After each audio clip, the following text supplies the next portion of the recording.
ఇండియాలోనే number 1 varicose veins hospital Avis vascular centre. నమస్తే అండి. వరలక్ష్మి వ్రతం మనం శుక్రవారం చేసుకుంటాం. చాలా వరకు కాలేజీలు కానివ్వండి, ఆఫీసులు కానివ్వండి, లేదంటే వ్యాపారాలు కానివ్వండి, హాలిడే ప్రకటించరు కాబట్టి శీఘ్ర పూజ చేసుకోవాలంటే ఎలా చేసుకోవాలి? అలాగే పురోహితుల వారు అందరికీ అవైలబుల్లో ఉండకపోవచ్చు కదా, అలాంటప్పుడు పూజా విధి విధానం ఎలా ఉండాలి అన్న విషయాలు మనకు తెలియజేయడానికి ప్రముఖ ఆస్ట్రాలజర్ బ్రహ్మశ్రీ నందిబట్ల శ్రీహరి శర్మ గురుగారు ఉన్నారు. నమస్తే గురుగారు. వాగర్థ వివ సంపృక్తౌ వాగర్థ ప్రతిపత్తయే జగతః పితరౌ వందే పార్వతీ పరమేశ్వరౌ. ఆదిత్యాయ చ సోమాయ మంగళాయ బుధాయ చ గురుశుక్రశనిభ్యశ్చరాహవే కేతవే నమః. శృంగేరి జగద్గురు పీఠాధిపతులకి, కంచి పీఠాధిపతులకి నమస్కారములు తెలియజేసుకుంటూ కార్యక్రమాన్ని ప్రారంభిద్దాం. గురుగారు, సమయం చాలా చాలా ఇంపార్టెంట్ అందరికీ. శీఘ్రంగా ఫలితాలు అయితే వచ్చేయాలి, కానీ సమయం చాలా చాలా కారణాల వల్ల మనకు ఉండకపోవచ్చు. అయితే శీఘ్రంగా వరలక్ష్మి వ్రతం ఎలా చేసుకోవాలి? ఇంకోటి, పురోహితుల వారు అందరికీ అవైలబుల్లో ఉండకపోవచ్చు, అలాంటప్పుడు ఎలా చేసుకోవాలి? అలాగే అమ్మవారికి ఎలాంటి నైవేద్యం సమర్పించాలి? మనం వేసుకునే దుస్తులు కానివ్వండి, అమ్మవారికి వేసే దుస్తులు కానివ్వండి, ఏ రంగులో ఉండాలి? ఇలాంటి విషయాలని ఈ వీడియో ద్వారా తెలియజేసే ప్రయత్నం చేద్దాం గురుగారు. తప్పకుండానమ్మా. అయితే దేనికైనప్పటికీ కూడాను ఈ రోజుల్లో స్మార్ట్ వర్క్ అనేది పెరిగిపోయింది.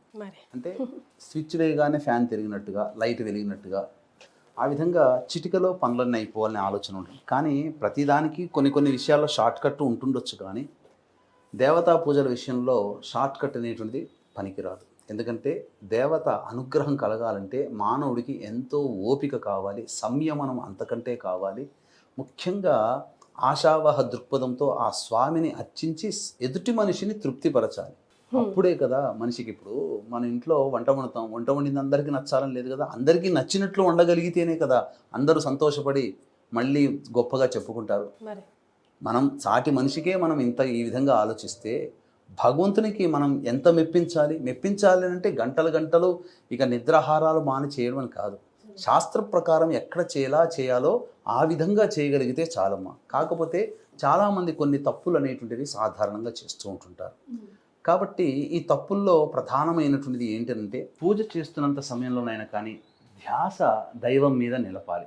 చాలామంది ఫోన్లు చూసుకోవడం, మెసేజ్లు చేశారా ఏంటి, ఇలా అనేకంగా మనస్సుని నిగ్రహాన్ని కోల్పోతుంటారు. ముఖ్యంగా పూజలు కూర్చున్నప్పుడు ఆవలింతలు కానివ్వండి, నిద్ర కానీ వస్తుంటుంది గురుగారు, అది ఎట్లా ఉన్నప్పుడు అప్పుడు ఏం చేయాలంటే మళ్ళీ ఆచమనం చేయాలి. ఆచమనం 3 సార్లు చేసి కుడి చెవిని ఇలా పట్టుకొని కృష్ణ కృష్ణ కృష్ణ అనుకుంటే చాలు. అంటే ఈ కుడి చెవిలో ఎల్లప్పుడూ గంగ ప్రవహిస్తూ ఉంటుంది కాబట్టి ఇలా పట్టుకున్నప్పుడు ఏమైపోతుందంటే పవిత్రులు అవుతాం మనం. ఆ కృష్ణనామం కానీ నారాయణ నామం కానీ జపించేసుకోవాలి. ఇక పూజా విధానంలో చాలామంది చేసేటువంటి కామన్ మిస్టేక్స్ ఏంటనంటే, వ్రతకల్పం పుస్తకం తీసుకుంటారు. ఒకప్పుడు వ్రతకల్పము చాలా సశాస్త్రీయంగా ఉండేది, కానీ ఈ రోజుల్లో వ్రతకల్పం అంతగా బాగోలేదమ్మా. వాళ్ళు కూడా షార్ట్ కట్లో చేస్తున్నారు, టైప్ చేస్తాం. గణపతి పూజ, గణపతి యొక్క అనుగ్రహాన్ని పొందకుండా మనం చేసిన ఏ పూజ ఫలించదు. మీరు వ్రతకల్పం తీయండి, 10 రూపాయలకు దొరుకుతుంది. అందులో గణపతికి ఏదో శుక్లాంబరధరం అని చెప్పి ఆ శ్లోకం ఉంటుంది. గణపతిని ఎక్కడ ఆవాహన చేస్తున్నాం, గణపతి పూజ ఎలా చేస్తున్నాం, గణపతికి అనుజ్ఞ ఎలా తీసుకోవట్లేము. అందుకనే విధిగా వినాయక వ్రతకల్ప పుస్తకము కూడా ముందు పెట్టుకొని ఆ వినాయక వ్రతకల్ప ప్రకారముగా గణపతి పూజ చేసుకొని తదనంతరం వరలక్ష్మి వ్రతకల్పం పుస్తకం పెట్టుకొని వరలక్ష్మి వ్రతం పెట్టుకోవాలి. ఆ విధంగా పూజ చేయాల్సినటువంటి ఖచ్చితంగా ఉండాలి. ఎందుకనంటే అమ్మవారు తెలియచేసింది. నారదుల వారు అడిగారు, అమ్మ నీ నామాల్లో చంచలాయ నమః అని ఉంటుంది, మరి నువ్వు ఒక చోట స్థిరంగా ఉండవా? స్థిరంగా ఉండాలంటే ఏంటి అని అడిగితే, చాలామంది మానవులు తెలిసి తెలియక చేసే తప్పు ఏంటంటే, నారద నన్ను మాత్రమే పిలుస్తుంటుంటారు, నన్ను మాత్రమే పూజ చేస్తుంటారు, నా భర్తతో కలిపి పూజ చేస్తే కదా నాకు ఆనందం అయ్యేది, ఆ ఇంట్లో సంతోషంగా ఉంటాను అని చెబుతుంది. వాస్తవమే కదమ్మా. ఇప్పుడు మా ఇంట్లో ఏదైనా ఫంక్షన్ ఉంది, రామ్మ కీర్తి అని చెప్పి నేను పిలిచాను అనుకోండి, నేను ఒక్కదాన్నే పిలిస్తే అది మర్యాదనా? పక్కన మీ వారు ఉంటారు, ఫస్ట్ మీ వారికి చెప్పి అప్పుడు మీకు చెప్పాలి నేను. అది గౌరవము, మర్యాద. అట్లాగే సాటి మనిషికే మనం ఆ విధంగా చేస్తున్నప్పుడు భగవంతుడికి మనం ఎందుకు లోపం చేయడం? ముందుగా నారాయణుడి యొక్క నామాన్ని జపం చేసుకోండి, నారాయణ అష్టోత్తరం పూజ చేయండి, నారాయణని ఆవాహన చేయండి, తదనంతరం లక్ష్మీ ఆవాహన, వరలక్ష్మి ఆవాహన చేయండి. కొంతమంది అయితే విష్ణు సహస్రనామ పారాయణం చేసి అప్పుడు లక్ష్మీ పూజ ప్రారంభిస్తారు గణపతి పూజ అయిన తర్వాత, గురుగారు. లేదా విష్ణు అష్టోత్తరమైన చదివి అప్పుడు లక్ష్మి యొక్క పూజ చేస్తారు. అది విధానం. ఇది చేసిన తర్వాత చాలామంది అన్ని రకాల వస్తువులు ఇలా ఒళ్ళో పెట్టుకొని చక్కగా అర్చన చేసేటప్పుడైనా ఒళ్ళో పెట్టుకుంటారు. ఆడవాళ్ళు చాలా చేసే తప్పేందంటే ఒళ్ళో పెట్టుకోకూడదు. ఒళ్ళో పెట్టుకున్న వస్తువు, ప్రతి వస్తువు స్త్రీ సొంతం, భగవంతుడు ఇచ్చిన వరం అది. ఆడవాళ్ళకి భగవంతుడు ఇచ్చిన వరం అంటే ఒళ్ళో ఏది పెట్టుకుంటామో అది వాళ్ళకే అది, భగవంతునికి అర్పించకూడదు. ఇక అంత అర్థం ఉంది గురుగారు. అంత అర్థం ఉంటుందమ్మా. ఆ తదనంతరం ఇంకా కామన్ మిస్టేక్ ఏంటంటే పూజ చేసే విధానంలో తాంబూలం ఎలా పెట్టుకోవాలో తెలియదు. అసలు ఏమేమి ఇవ్వాలో కూడా.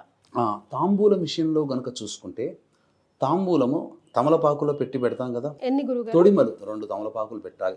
తొడిమలు మన వైపు ఉండాలి. ఓకే. ఈనెలు కింద, అధోభాగం కింద ఉండాలి. అరటి పండ్లు పెట్టినా, లేకపోతే ఏది పెట్టినా, దానిమ్మ పండు పెట్టినా, సేపు పండు అనగా కాశ్మీర ఫలం యాపిల్ పండు పెట్టినా, అది పెట్టినప్పుడు ఏంటంటే ఇప్పుడు మనము పండుకి ఉన్నప్పుడు పండుకి ఈ ముచ్చిక ఉంటుంది కదమ్మా, ఆ ముచ్చిక మన వైపు ఉండాలి. కింది భాగం, పండు కింది భాగం ఎదుటి వాళ్ళ వైపు చూడాలి. అలా పెట్టాలి. అలా పెట్టి వాళ్ళ చేతిలో పెట్టి దానం చేసుకోవాలి. వాళ్ళ చేతిలో పెట్టి నమస్కారం చేసుకోవాలి. చాలా ఖచ్చితంగా ఉండాల్సిన వస్తువులు తాంబూలంలో, ఆడవాళ్ళకి వాయనం ఇచ్చేటప్పుడు తాంబూలంలో ఖచ్చితంగా ఉండాల్సిన వస్తువులు యాలకులు, లవంగాలు అంటే ఇలాచీ, లవంగాలు, జాజికాయ, జాపత్రి, పచ్చకర్పూరము, సుగంధ ద్రవ్యాలు ఉండాలి. ఉండి అప్పుడు ఒక రోజు ముందు నానబెట్టినటువంటి శనగలని చాలా మంది ఉడికిస్తారు. ఉడికించకూడదు.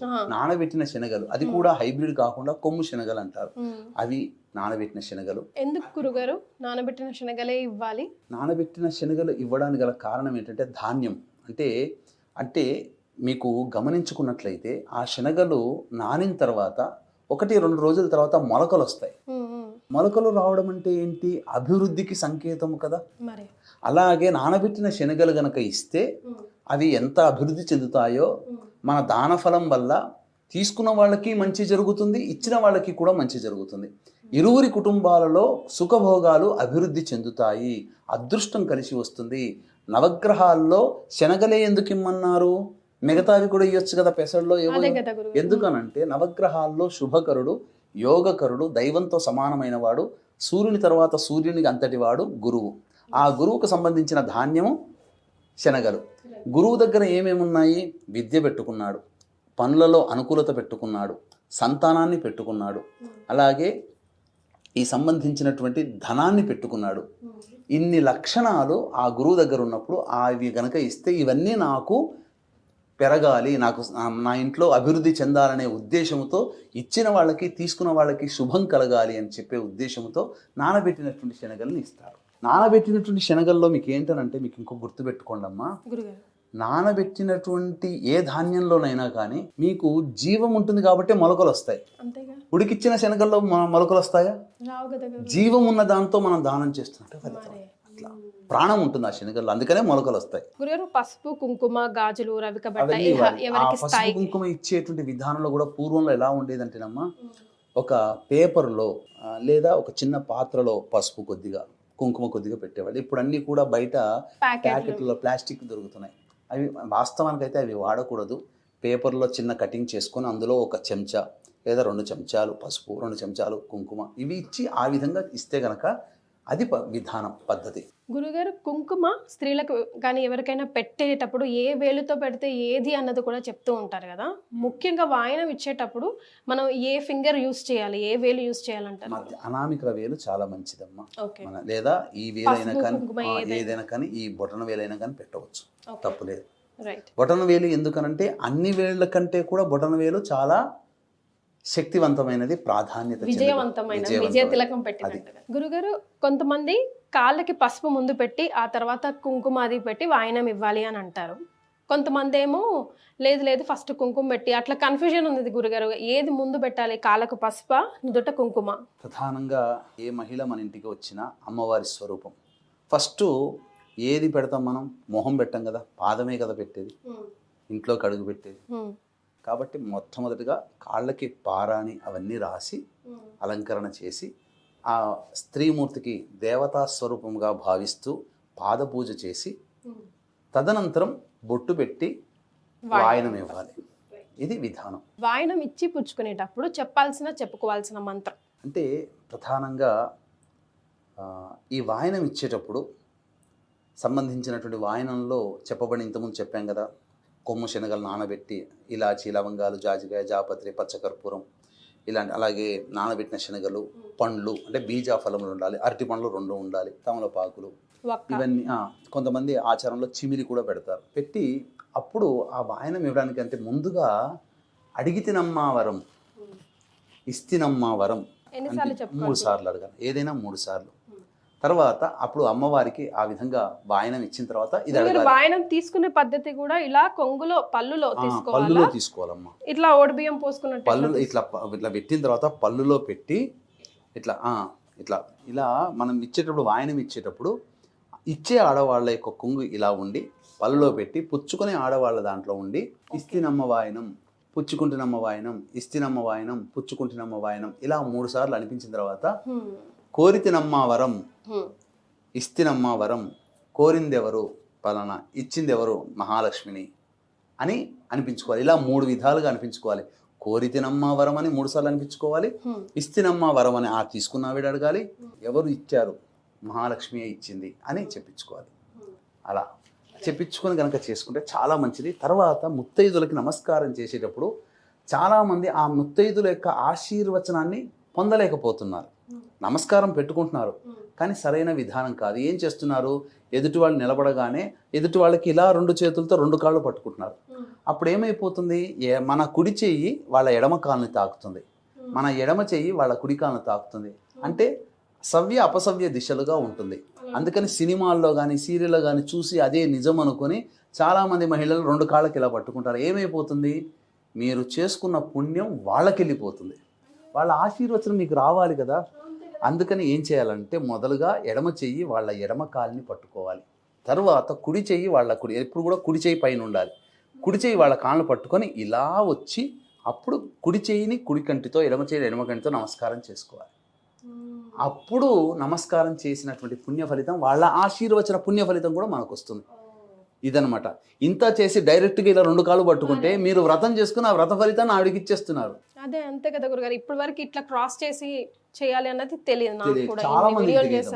చాలా మందికి తెలియదు.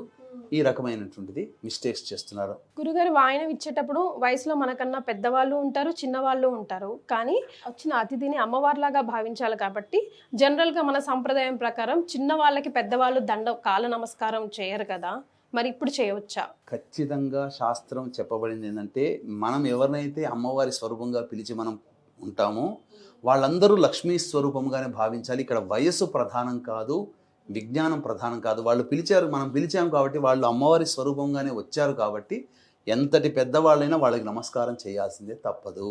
నాకన్నా చిన్నవాళ్ళు కదా నేను చేయకూడదు, వాళ్ళకి ఆయుక్షీణం కదా అని అనుకోకూడదు. అమ్మవారి స్వరూపమే. చిన్నమ్మాయి వస్తే బాలా స్వరూపం, తప్పేముంది? సో జనరల్గా పూజా విధి విధానంలో మేము చేసే తప్పులను మరొకసారి గుర్తు చేస్తారా గురుగారు? తప్పకుండా. అందరం కూడా చాలామంది చేసే తప్పు ఏంటంటే, పుస్తకాన్ని బయట దొరికే 10-20 రూపాయలు పెట్టి కొనుక్కునే వరలక్ష్మి వ్రత పుస్తకాన్ని ఫాలో అవుతున్నారు. అందులో గణపతి పూజ ఉండదు. గణపతి పూజ ఖచ్చితంగా చేసుకోవాల్సిందే. అందుకనే వినాయక వ్రతకల్పం పుస్తకం పెట్టుకొని మరీ పూజ చేసుకోవాలి. ఇక వీక్షించేటువంటి ప్రేక్షకులకి గమనిక, చాలామంది మహిళలు ఎంతో ప్రేమ ఆప్యాయతలతో భక్తి శ్రద్ధలతో ఈ అమ్మవారి పూజ చేసుకుంటారు. అందరికీ ఒక ఆలోచన ఉంటుంది, ఇంత పూజ చేసుకున్నా ఏదన్నా హోమం చేసుకుంటే బాగుండు, అమ్మవారి అనుగ్రహం ఇంకా విశేషంగా కలుగుతుంది కదా అని. ఎందుకంటే ఏ పూజ చేసినా హోమంతో సమాప్తం అవుతుంది కాబట్టి ఇక్కడ మన పీఠం ఆధ్వర్యంలో 8వ తారీఖు రోజున రాత్రి 9 గంటలకి షోడశ లక్ష్మీదేవుల యొక్క హోమ కార్యక్రమం శ్రీ సూక్త సంపుటితంగా, అలాగే దశమహావిద్యల్లో లక్ష్మీ స్వరూపంగా భావించే కమలాత్మిక హోమంతో పాటుగా మేష మిథున కర్కాటక సింహ కన్య వృశ్చిక ధనస్సు కుంభమీన రాశుల్లో జన్మించినటువంటి వారికి సర్వదోష నివారణ పూజల హోమాలు అనేటువంటివి రాత్రి 9 గంటలకు ప్రారంభమవుతాయి. సాయంత్రం 6 గంటల లోపల మీ గోత్రనామాలు నమోదు చేసుకోవచ్చు 8వ తారీఖు రోజున. అలాగే ఈ కార్యక్రమంలో కేవలం 41 మందికి మాత్రమే అవకాశం ఉంటుంది. ఈ కార్యక్రమంలో పాల్గొనడం ద్వారా అమ్మవారి అనుగ్రహ ప్రభావంతో విద్యా సమస్యలు, దాంపత్య సమస్యలు, ముఖ్యంగా వివాహ సమస్యలు, ఆర్థిక బాధలు, రుణ బాధలు, అనారోగ్య సమస్యలు పూర్తిగా తగ్గుముఖం పడతాయి.